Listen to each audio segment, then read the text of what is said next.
Hi, I'm Jamie. And I'm Dayle. We're sisters and best friends, and this is Proof It's Possible.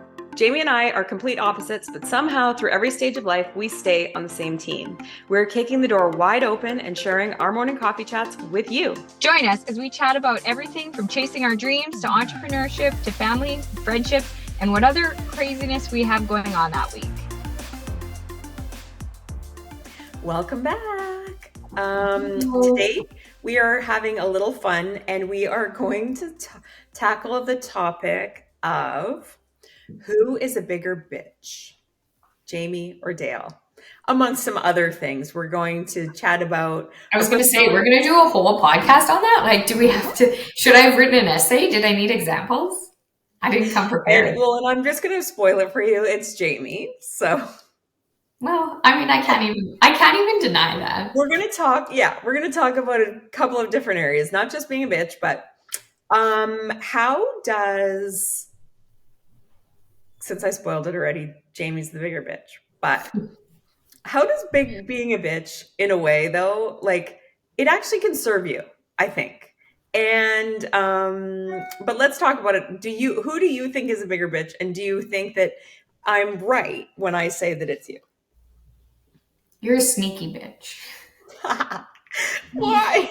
Because like you're like an underhanded. Like if you're mad at somebody, you're not like right. You don't just blow up like I do.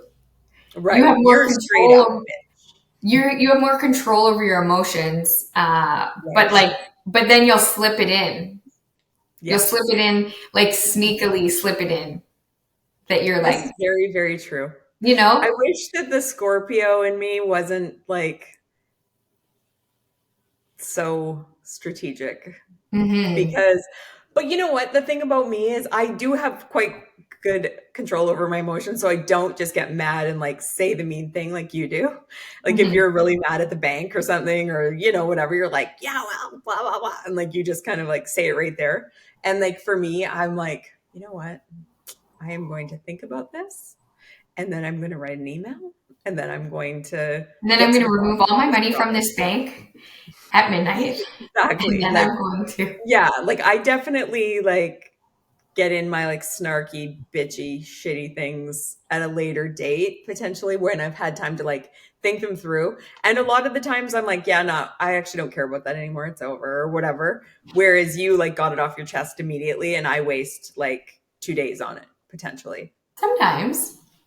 Sometimes I'm like, that wasn't enough. I need to go back for more. You're like, actually, lady at the bank, this fight's not over.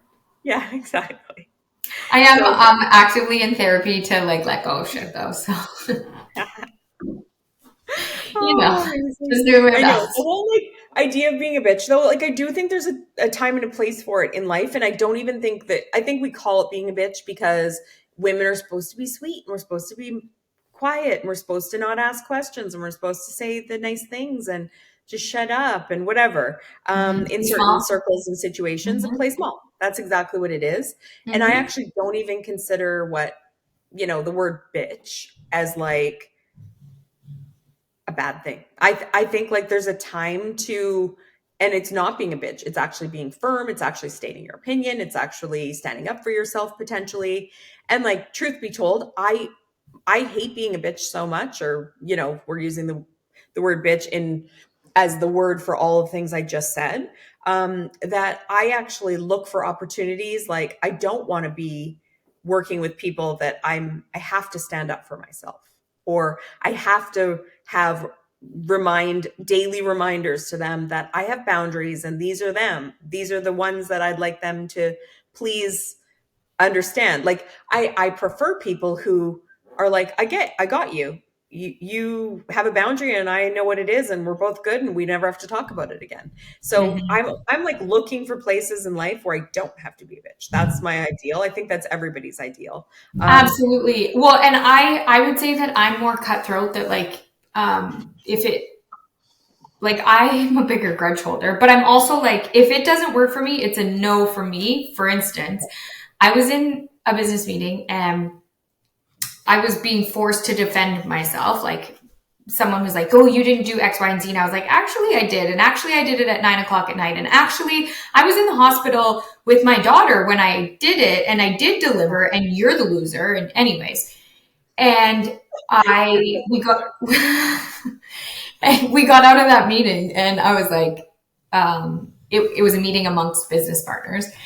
We got out of that meeting, and I was like, one of the business partners was like, oh, I think that went pretty well. And I was like, you know what? I actually don't want to work at a place that I have to defend myself. Exactly. So I'm going to pack up my office and I'm not going to be back. And I truly never went back to that office, even though I owned part of the company. But I was like, this just is never going to work for me. Under no circumstances am I coming to have to defend what I do ever again. So for sure. That's it. So that's what I mean when I say I'm like super cutthroat. I don't give a lot of like second chances when I feel like the situation just never going to improve, you know? Exactly, for sure. It's such an interesting thing though, because I do think a little thread of like sliver of bitch needs to be in every business woman.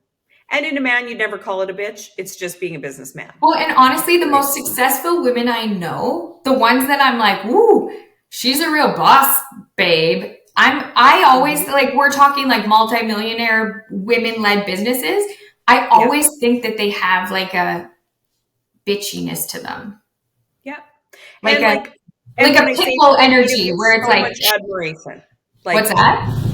When you say that, I agree with you. It's like with so much admiration. Like I'm like, yeah, absolutely. Say it, girl. Do the thing. Absolutely. You know, like they don't even hesitate to have the boundary, stand up for their value, whatever it looks like in that moment. And it's so interesting. You're 100% right. We never call it bitchy in men, and we never say like when a man walks into a boardroom and is a total asshole, we're never like, you know, other men aren't like, what an asshole. Yeah. They're like, or they aren't like, what an angry man. But they would say like, she's such an angry woman. Yeah. Don't you think? Yeah. Like, there's just something about it. It's like a different, I also think that like, this kind of leads into my next who is question, but there's a hilariousness about somebody who is a bitch. Like just on a friendship level, we have like a girlfriend that she's hilarious. She brings all the joy and all the fun because of the funny, somewhat slightly bitchy things that she says. And like, I always just think about her like, you are a scream. Like, she is a scream. She's a scream. And you know exactly what I'm talking about because she's hilarious. Hey, Britt. How's it going? Hey, Britt. Shout out to Brittany. She just cracks me up. And like, I retell some of the funny things she says just because I'm like, yeah. And then she told him, you better, whatever. And I just think, good for you. Like, it's amazing. But okay, next question. Who between us is funnier? Me. Hello. It's probably me. It's definitely me. It's absolutely me. Because you want to know why? I feel like people don't think that I'm going to be funny. And then, surprise, I'm hilarious. I mean, you make me laugh, but does the outside world know that how funny we are? Like I saw a meme the other day and I was like, out of all the people, it said something like this. Out of all the people in the world, me and my best friend are the funniest. And I was like, honestly though, that's the truth. How did that happen? For sure. How did that happen? Well, and it's why you're best friends with each other because you like each other's humor. Okay, who's smarter? Me. I think that there's different kinds of smart, but like conventional smart, of course it's you. Of course it's you. You're like got 100% calculus and stuff, like so annoying. And I had a tutor for grade 10 math. So that's I think you're smart in different ways. Like street smarts, I think is what the kids call them these days. Okay, grandma. But yeah, I think I'm smarter like emotionally. Yeah, that's a fair statement. And also like, worldly. Like everyone in the room's emotions. Yeah. I think you're more worldly. Like you could come to a new city and then be like, well, that's north and that's east. And, you know, the Metropolitan's on the right up here. And I'm like, oh God, I thought our hotel was behind us and it's right here in front of us. Like fun fact for the listeners about Jamie is that we'll stay in a hotel room for a week and she'll come out of her hotel room door every single time and pin it the wrong direction straight into a wall. Honestly, I was just at a hotel all weekend long. And I thought to myself on the final day, wow, this hotel's super confusing. As I got lost trying to find my room for the 35th time.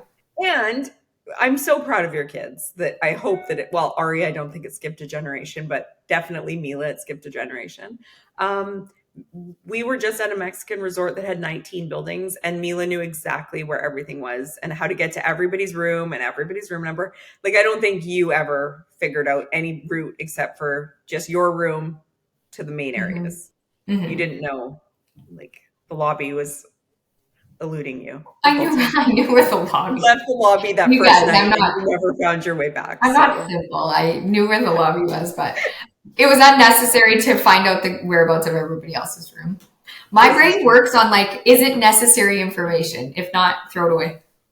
Mine does too, but I do like to know where I am in case I'm kidnapped. I'd like to keep like a little, what do they call those on like the computer? Like breadcrumbs or something of where I've been.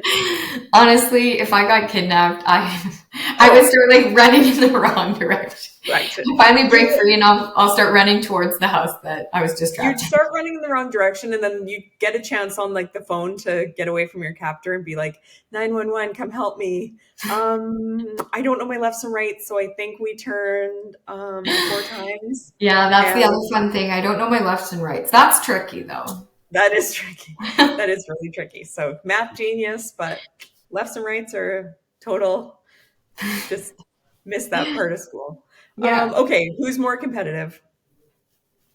Me. Hands down, me. So this is the thing. I think there's times in life that I pick and choose to be competitive. So quick story. As a child, I was put into a triathlon with my cousin, and I came out of the pool first. I was a fairly good swimmer at the time, and stopped to talk to some friends in the change room because I could have cared less about the race. Not my area. Her hair. And yeah, I mean, I checked my locker. There was some girls in there from morning swim club that I don't always see. It was great. I mean, I couldn't resist. There's some teenagers probably putting on makeup, brush my hair, whatever. My mom comes in, is like, what are you doing? You have to tag your partner. So I finally go out and tag my partner and get back into the change room where I belong with my friends, and could have cared less. However, if I invite you over to a games night, I'll break your arm if I don't win. I'll keep calling, I call it the grand champion round, in order to let you go home because I have to leave on a winning game. So there's time and a place. Where would you say you're competitive? Every aspect of my life. Just all of it? Yeah. You're just coming in with your big dick there to win? Yeah, absolutely. And like, I feel like I cultivate friendships in competition too. Like my best friend besides you, Brittany, shout out Brittany. We're super competitive with each other. You are. That's very true. And like, in like a fun, healthy way. Yeah. Like we're not like, oh, I hate you because you did something that I didn't do, but like, no, you like love the person more for everything that they do, but you just want to like, yeah. And like, if she wins against me on something, I'm like, whoa, check for you. Good for you. Totally. Okay. Who's more stylish? It's a hard one. Well, I feel like I'm in my mom era and I don't own a nice outfit. So, I was just going to say, I absolutely do not think this is a hard one. I think you are 100% more like trendy and in style than I am at any given time from birth to today. But I think that we both dress for ourselves. Like you dress in your uniform, your style, your things that make you.